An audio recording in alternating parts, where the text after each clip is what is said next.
Yeah, room audio on there.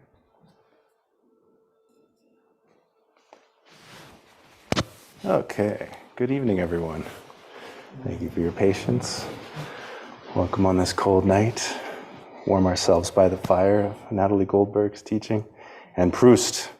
I don't know if you're aware, but we're getting a teaching on Proust and Dharma tonight, which I'm very excited about. Natalie Goldberg, for those who don't know, is a world-famous writing and Dharma teacher. You could say that she really pioneered the practice of the Dharma practice of writing practice, and has taught workshops and classes for over 40 years, many here at Upaya and around the world. Her book, Writing Down the Bones, was that 40 years ago? 36 years ago. 36 years ago, has been published in 14 languages, over 1 million copies, and is seminal. And then she has continued to be prolific with now 16 books. Her latest book coming out this summer under St. Martin's Press. And maybe Natalie will share a little with us about that. But thank you so much for your continued teaching and your presence. And Thank you. Thank you for helping me. I'll be totally honest. I was about 2 minutes late, so I sat outside. And the reason I was 2 minutes late is because I wanted to get all my shopping done, food shopping, because I did not want to go out tomorrow, because I have a new system. How can I go back to the way I used to write? Yes, I handwrite, but the emails, I don't even use the cell phone, but the emails are fun and pile up. So what I've decided, I have a separate little building. Nothing is in there but my notebook and my pens and a couch. And I light an Ayaji monastery incense, and that signals to me, that's it, Nat. Shut up and write. And I've been really enjoying myself. I have several hours of freedom every morning. But I wouldn't, because I have a friend coming over at 11:30, and I had to get this grocery food shopping, but I wanted my morning. So I do get up pretty early, but I don't come here, which would be a good idea. So I don't know if any of you remember, but it seems that I give the talk, usually the Dharma talk, right before New Year's, that Wednesday. And last year, I promised you, whether you remember or not, I remember that I would do Proust. Not all of Proust. And I was worried that some of you who are in the Dharma don't know Marcel Proust. It would break my heart. So, and I have to admit, I didn't know him. I've always hungered to read him, but I was afraid that I couldn't do it alone. So I sent out a notice, and there must have been at least 15 people that wanted to read Proust. And I can't remember anymore. It was a few years ago. And they all came into my living room for, I think, 6 weeks. I can't quite remember.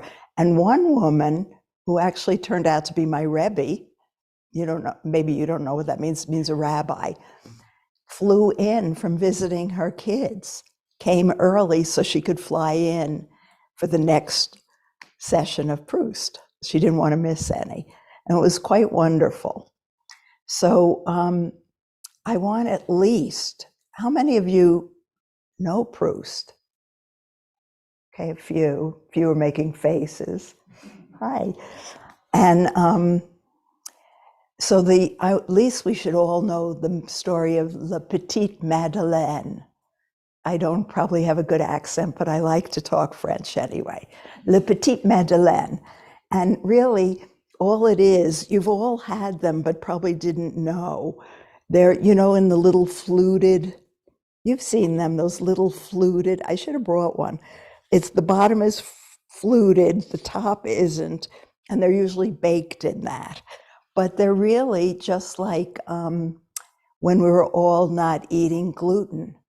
You know, like those, what are those macaroons, coconut cookies, sort of like that, but they're fluted, and Proust ate it fluted. So here is a little bit about the Madeleine, so you will always know it and hopefully want to go on. And this is his first book. He wrote several books and they follow each one. Okay, so I'm just going to read you that section. Probably I will stop. And I've had my student, Dorotea Mendoza. I could go on about everything, but we'll leave it at that. She just flew in from Africa, but before she left, I made her read this section. So hopefully I will stop soon enough so then we can play her reading the whole thing, because I'm going to read it and maybe make a few comments. Okay? Okay, so this is the first book, Swan's Way, Marcel Proust. And this morning, I was getting ready and I started to read it. And I thought, why am I doing anything else with my life? But I'm going to show you how it's a perfect Dharma talk, that it's not separate from Dharma. Anyone who's paying attention. Because Dharma really is the way things are. So if you pay attention, you're living in the Dharma. So I'm going to start. For many years already, everything about Cambrai that was not the theater and drama of my bedtime, he could never sleep, and he was always trying to get his mother to come and be with him. Okay, that was not the theater and drama of my bedtime, had ceased to exist for me. When one day in winter, as I returned home, my mother, seeing that I was cold, suggested that, contrary to my habit, I have a little tea. Now he's a grown-up already and visiting. I have a little tea. I refused at first, and then, I do not know why, changed my mind. She went for one of those squat, plump cakes called petite madeleine that look as though they have been molded in the grooved valve of a scallop shell. There he is, describing it. I didn't have to say a word. And soon, mechanically, oppressed by the gloomy day and the prospect of another sad day to follow, I carried to my lips a spoonful of the tea in which I had let soften a bit of Madeleine. But at the very instant when the mouthful of tea mixed with the cake crumbs touched my palate, I quivered, attentive to the extraordinary thing that was happening inside me. A delicious pleasure had invaded me, isolated me, without my having any notion as to its cause. It had immoderately rendered the vicissitudes of life, changes of life, unimportant to me, its disasters innocuous, its brevity illusory, acting in the same way that love acts by filling me with a precious essence, or rather, this essence was not merely inside me, it was me. Does this sound familiar for people who sat Rohatsu, even though your knees were killing you, etc.? I had ceased to feel mediocre, contingent, mortal. Where could it have come to me from, this powerful joy? I sensed that it was connected to the taste of the tea and the cake, but that it went infinitely far beyond it, could not be of the same nature. What did it come from? What did it mean? How could I grasp it? I drink a second mouthful, in which I find nothing more than in the first, a third that gives me a little less than the second. It is time for me to stop. The virtue of the drink seems to be diminishing. Clearly, the truth I am seeking is not in the drink, but in me. Isn't that great? Is that not Dharma? The drink has awoken it in me, but does not know this truth, and can do no more than repeat indefinitely, with less and less force, this same testimony, which I do not know how to interpret, and which I want at least to be able to ask of it again and find again, intact, available to me, soon for a decisive clarification. I put down the cup and turn to my mind. It is up to my mind to find the truth, but how? Such grave uncertainty whenever the mind feels overtaken by itself, when it, the seeker, is also the obscure country where it must seek, and where all its baggage will be nothing to it. Seek? Not only that. And I begin asking myself again, what could it be, this unknown state, which brought with it no logical proof, but only the evidence of its happiness, its reality, and whose presence the other states of consciousness faded away? I want to try to make it reappear. I return in my thoughts to the moment when I took the first spoonful of tea. It finds the same state again without any new clarity. I ask my mind to make another effort, to bring back once more the sensation that is slipping away, and so that nothing may interrupt the thrust with which it will try to grasp it again. I clear away every obstacle, every foreign idea. I protect my ears and my attention from the noises in the next room.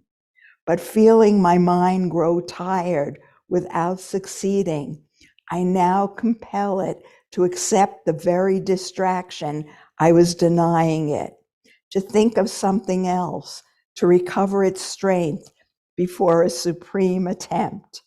Then, for a second time, I create an empty space before it.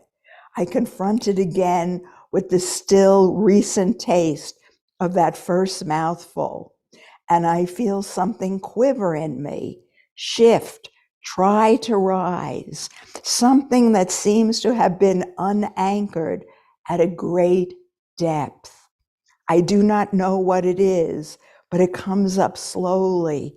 I feel the resistance, and I hear the murmur of distances traversed. Is that wonderful? It's a terrific description. I'm going to skip a little. I remember when I first had Dorothea read this for me, I said, skip this and skip this. She said, Natalie, so now you're editing Proust? I said, yes, of course, so that my students can follow, because you don't have books in front of you. So I'm going to read you a little bit more of Monkey Mind. That will it reach the clear surface of my consciousness, this memory, this old moment, which the attraction of an identical moment has come from so far to invite, to move, to raise up from the deepest part of me? I don't know. Now I no longer feel anything. It has stopped, gone back down perhaps. Who knows if it will ever rise up from its darkness again? Doesn't this sound like Monkey Mind? 10 times I must begin again, lean down toward it. And each time the laziness that deters us from every difficult task, every work of importance, has counseled me to leave it, to drink my tea and think only about my worries of today, my desires for tomorrow, upon which I may ruminate effortlessly and forever. Don't we all do that? And suddenly the memory appeared. That taste was the taste of the little piece of madeleine, which on Sunday mornings at Cambrai, because the day I did not go out before it was time for Mass, when I went to say good morning to her in her bedroom, my Aunt Leonie would give me, after dipping it in her infusion of tea or lime blossom, that little madeleine. It had not reminded me of anything before I tasted it, perhaps because I had often seen them since, without eating them on the shelves of the pastry shops, and their image had therefore left those days and attached itself to others more recent, perhaps because of these recollections abandoned so long outside my memory, nothing survived. Everything had come apart, the forms and the forms too of the little shell made of cake, so that fatly sensual within its severe and pious pleasing had been destroyed, or still half asleep, had lost the force of expansion that would have allowed them to rejoin my consciousness. And then he goes on, and he went on for his whole life, following that awakening. How many of us, all of us, have certain awakenings and we forget about it. Proust did not forget. He went and wrote for his whole life about that memory and went from there to all the memories and woke up and stayed at it. And my understanding of Zen is you continue. You know, you don't just have a good time at Upaya, you know, and cook and eat. They have good food here. Or then you leave after a year. You never get away. You continue. And Proust continued for many books, and actually was like a monk and lived in a small one-room little apartment, which actually was in Paris. And now in Paris, they saved that room with his single bed, and where he often mostly was sick. But did that stop him? No, he kept writing. You could think he kept sitting zazen. His zazen was this way, and he probably never heard of zazen, but he was living it anyway. And he continued on and on. Sick in that little, I don't know why I call it yellow. Maybe at some point I'd read that the walls were yellow, and a single bed, and that you can visit it now in Paris. And so I heard a great story that, you know, Joyce was over in Ireland at the same time that Proust was writing in Paris.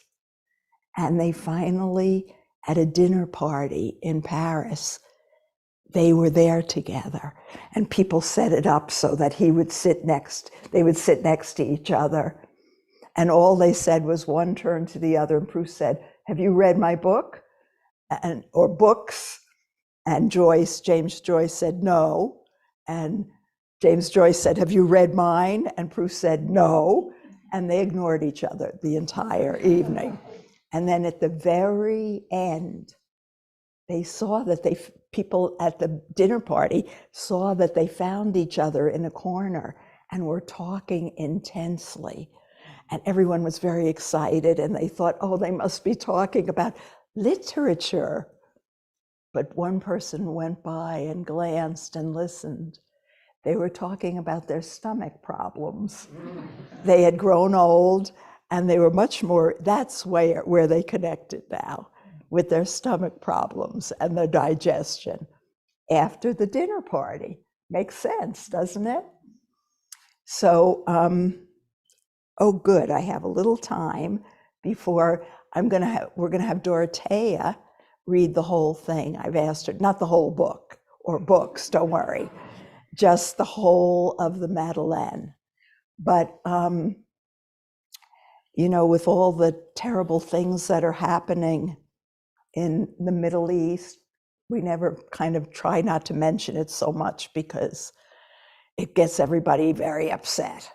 But a friend sent me something that I sent out to a few friends, and one of my friends wrote me back and said, "How dare you?"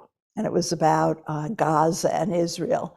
And we had a lot of fun. We're very, very good friends. We love each other no matter what. And he was right. That was a terrible piece, but because it was written well, I liked it. So I wrote quickly to the people I sent it to and said, "Please don't look at it. Please, please. I'm so embarrassed. Please don't look at it. Don't pay attention." And Bill and I kept writing back to each other. And then this morning, you know, I said, Zen is the one thing that has given me some equilibrium about all this, because it's not Israel or Gaza, it's Israel and Gaza. That we don't make opinions, or we don't believe we have opinions, we always do, but we don't believe them because we understand that it's nothing. It's stuff that we make up. So I never did this, but I typed this to Bill this morning. And I am going, you are not going to see who it is from. I was a young writer. It's burnt. I had it the first time I went to Europe in the middle of my 30s. And I read this. And this is why he's one of my teachers forever, even though he's not such a good person in the world. That's one of the things about literature. And what I used to say years ago in my 30s, I'd say, if you want to find a awake mind in the US, go to literature. Awake mind is there, but do not meet the writers who wrote it, because they haven't, learned to close the gap between what they wrote and how they live. But this, I want to read to you. It means a lot to me. And we've seen it all go, and we'll watch it go again. The great thing is to last and get your work done and see and hear and learn and understand and write when there is something that you know, and not before and not too damn much after. Let those who want to save the world, if you can get to see it clear and as a whole, then any part you make will represent the whole, if it's made truly. The thing to do is work and learn to make it. No, this is not enough of a book, but still there were a few things to be said. There were a few practical things to be said. And that's probably my magna carta of writing. But then after I read it, I thought, but how do you do it?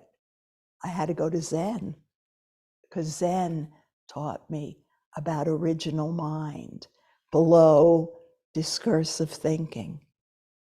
And that's not your mind. It's just mind itself. I could go into a lot, but we want to hear Dorothea, but we also want someone to guess who I just read. Correct. Who said that? Ernest Hemingway. Now talk about nutcases. But I love Ernest Hemingway because he was able to do something like this. Crazy as a loon. I went and visited him in his casket, not in his in the cemetery.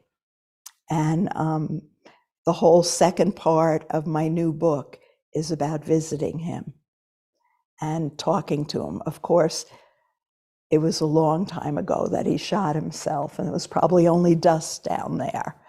But I really talked to him. And one of the things that people don't see, and he was terribly broken. He had a lot of shock therapy, thank you. And he just said, I lost my heart. But at the same time, and he was so crazy, he was writing my favorite book, Movable Feast, about his young years in Paris. And it was clear as a bell. So he didn't gummy up the writing, just his life, which as Dharma people, we want to do it all the way, our life and our writing. So this is from Death in the Afternoon that he wrote when he was very young. And you could see this is a European copy that is falling apart, but it's one of my most precious things. So why don't we practice now really listening? Because that's one of the great things about being a Dharma person, is learning to listen, and also a writer. Because what you do then is you open and receive the world. You just receive. That's how maybe you can answer a koan. Oh, Natalie, don't give any hints. Okay, but receive. And you know, I was in New York because Dorothea had a play that she'd been working on since 2005, 3 Filipino women. And it was produced on off-Broadway. And I promised her in 2005 that when it ever happened, I would fly out. So during Christmas, I flew to New York. And I thought, I'm going to take a train for an afternoon to visit my cousins. And people said to me, you have relatives? Well, I don't do much with them, but I decided I would visit 2 of my cousins who live in Westport, Connecticut. And I actually had a lovely time. But what I want to tell you about, what amazed me, is 2 cousins who were in their 80s. What was so stunning, they listened. The 3 of us sat all afternoon. One person spoke and the other 2 listened. Then the other person spoke, the other 2 listened. And when I left, it was so refreshing that when I talked, I was nervous because I'm not used to my family listening. But it's so powerful. So let's listen now. Dorothea is going to read the whole thing. I stopped. She'll read, don't worry. It's 11 minutes. So we have enough time. And there was a scratchy picture of her, I guess Noah said, but I'd always meant for her just to read it. So we're going to just read.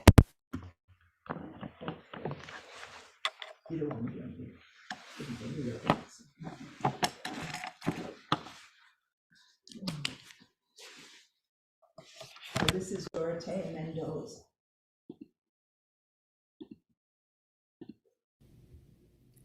For many years already, everything about Cambrai that was not the theater and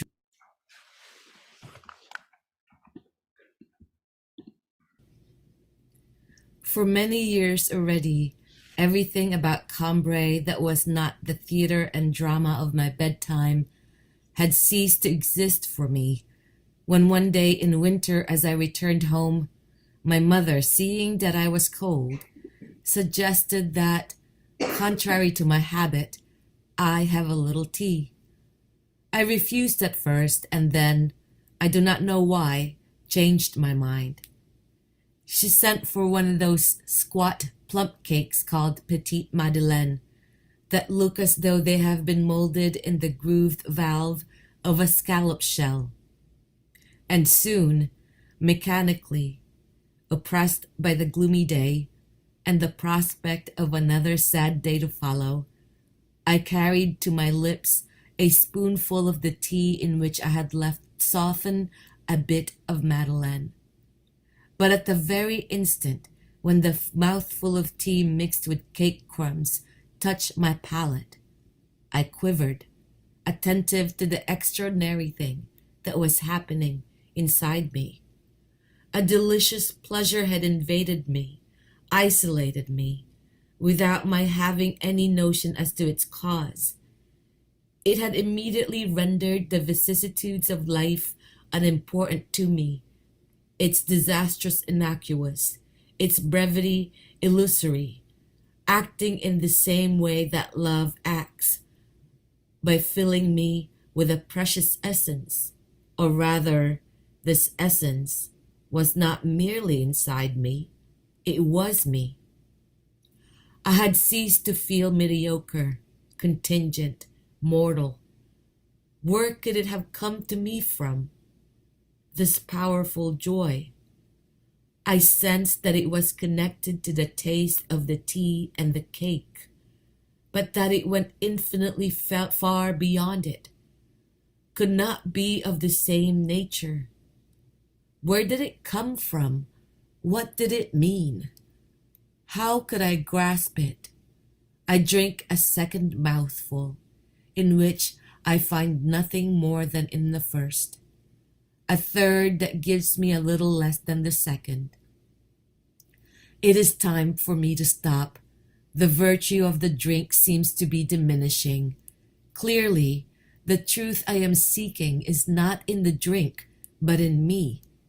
The drink has awoken it in me, but does not know this truth, and can do no more than repeat indefinitely, with less and less force, this same testimony which I do not know how to interpret, and which I want at least to be able to ask of it again and find again intact, available to me soon for decisive clarification. I put down the cup and turned to my mind. It is up to my mind to find the truth. But how?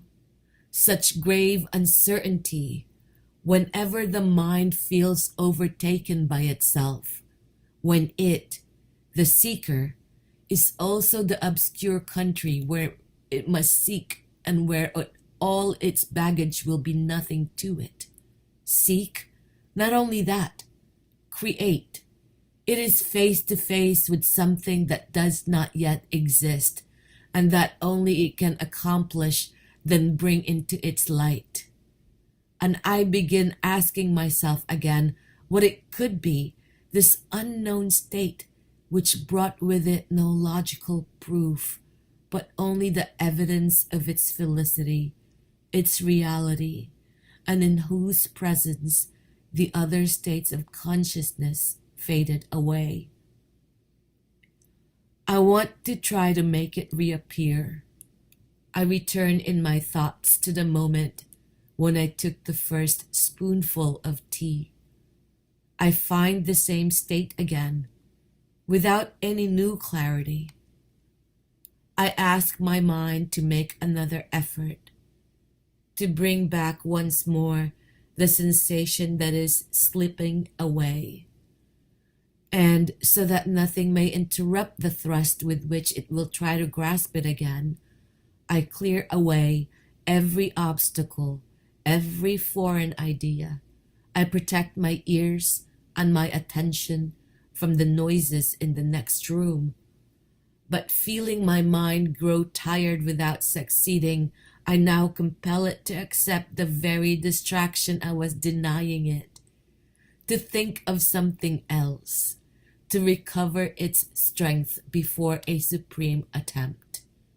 Then, for a second time, I create an empty space before it. I confront it again with the still recent taste of that first mouthful, and I feel something quiver in me, shift, try to rise, something that seems to have been unanchored at a great depth. I do not know what it is, but it comes up slowly.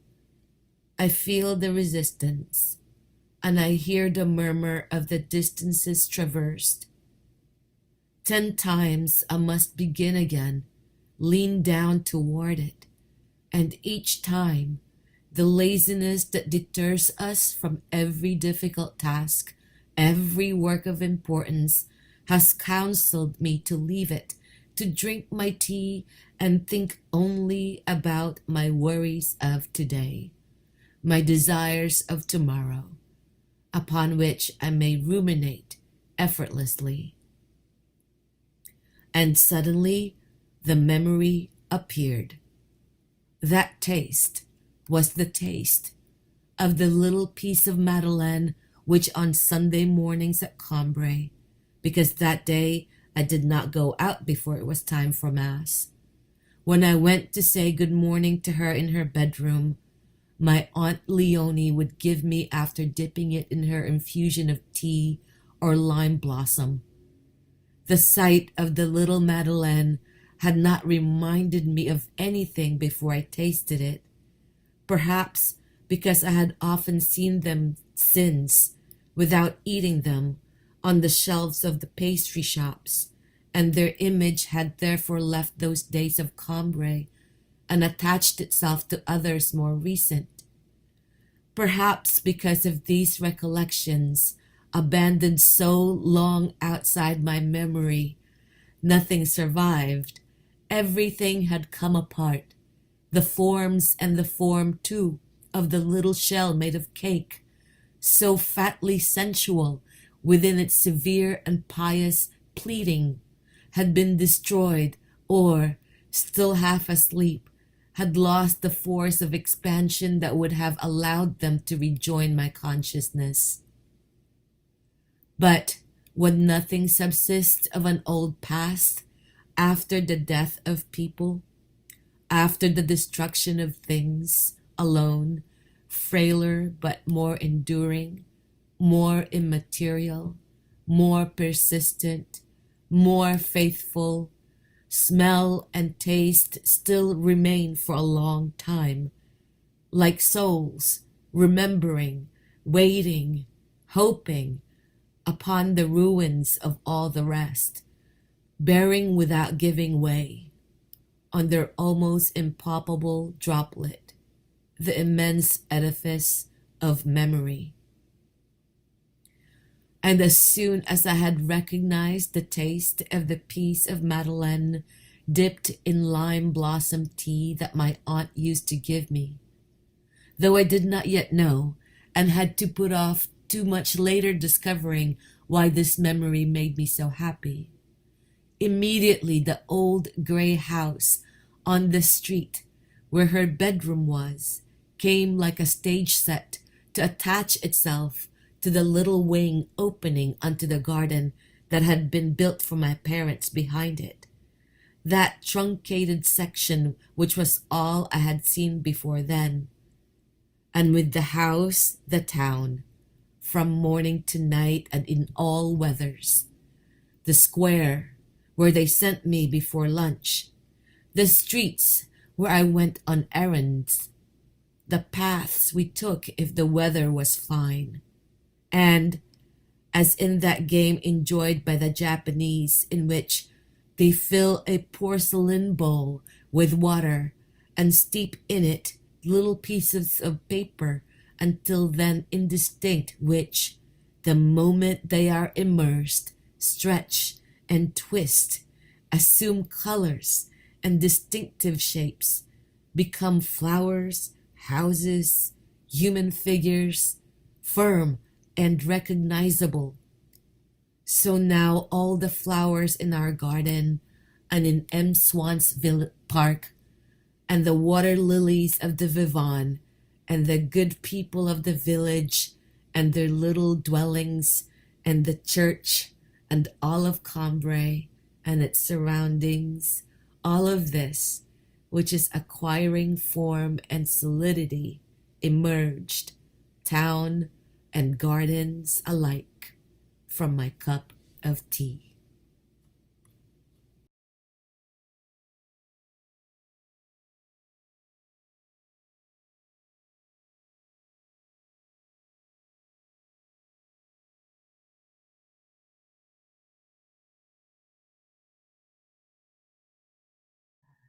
That he has written.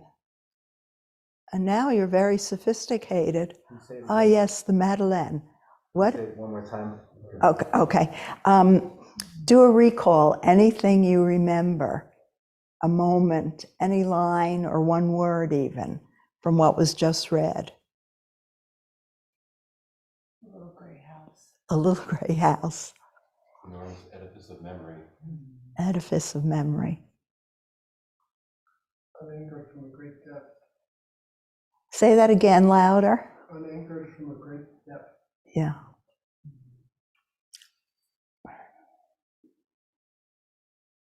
It was in me. Murmur of distances traveled.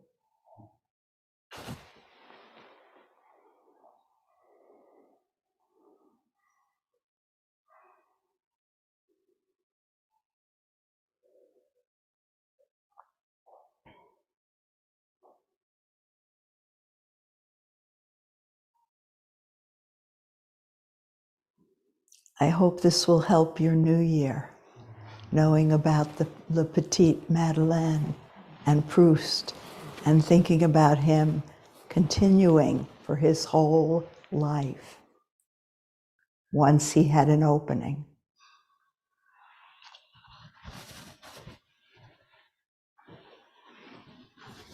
So I'm right on time, unlike last time I talked here.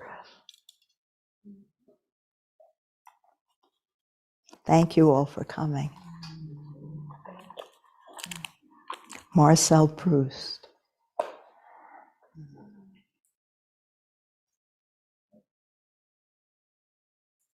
So what do we?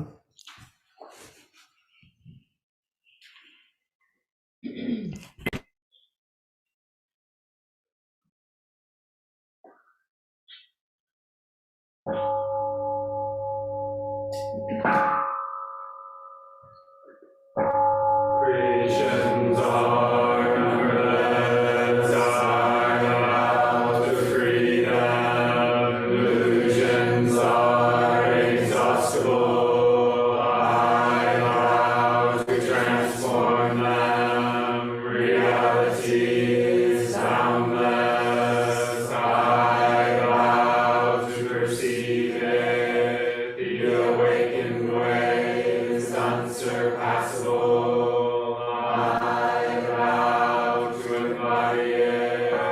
Creations are numberless, I vow to freedom. Delusions are inexhaustible, I vow to transform them. Reality is boundless, I vow to perceive it. The awakened way is unsurpassable, I vow to embody it. Creations are numberless, I vow to freedom. Illusions are inexhaustible, I vow to transform them. Reality is boundless, I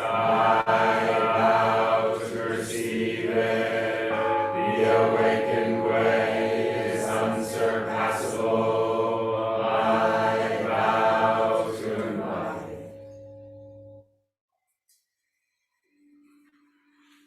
Thank you so much, Natalie. I have a question, actually. When you were reading it, Reading that passage, which I think we can all relate to, about the mind can just go on. Did you add forever? Yes, I added forever. See, he was paying attention. Because I was waiting for it when Dorothea, and I was Yeah. like, Anyway. Tell us what the word meant. What the word forever meant? No. I forget. Oh, and I Vicissitudes. changed vicissitudes. Yes. She read it correctly, but I said changes. And but you realize with translation, and this is a translation by Lydia Davis. I forgot, the great writer. So she's a great writer, and she did the translation. So translations really matter. And I did my own translation in the middle of it. Good, Noah, you were paying attention. Well, thank you. Thank you so much, Natalie. That was a beautiful dive into Proust's Dharma. I love it. And what did you say about, the wonderful food at Upaya? If you'd like to join us for dinner, you're most welcome. We're having pesto pasta and collard greens. So please join us. Next week, Sensei Kozan is giving a Dharma talk on a koan from the Blue Cliff Record, perhaps, as we begin our winter practice period on January 3rd with a deep dive into the Blue Cliff Record with Roshi Joan, Sensei Wendy Johnson, Kozan, and myself. You're invited in person or online. Let me tell you, the Blue Cliff Records, if you like Proust, you'll like the Blue Cliff Records. Okay. You should put that blurb on the back. Yeah, if you like, we'll put that on the Blue Cliff Record. And then for New Year's, if anyone doesn't know this already, we like to celebrate New Year's here, New Year's Eve, by sitting from 10 to 12. Sit, walk, sit, walk. And at about 11:30, we'll start ringing the bell 108 times, culminating in a bonfire that will burn outside, a brazier, really, not a bonfire, where we will ceremonially burn the names of those who have passed that usually rest on our altar for 49 days, and then they're put away until the time comes. So you can sign up online to be here in person, or you can sign up if you'd like to be online in the cloud. And so please join us then for a different sort of way of being together for New Year's Eve. Thank you so much, Natalie. Thank you. And I will be holding the begging bowl if you wish to give towards Natalie's life work of sharing the Dharma. Please do so. And I wonder I realize if John Nichols is here, and if it isn't, do you all know who he is? He died. He wrote the Milagro Beanfield War and many other wonderful books, and he was a writer up in Taos. We should make sure his name is there so we can burn it. Will do. Thank you, Natalie.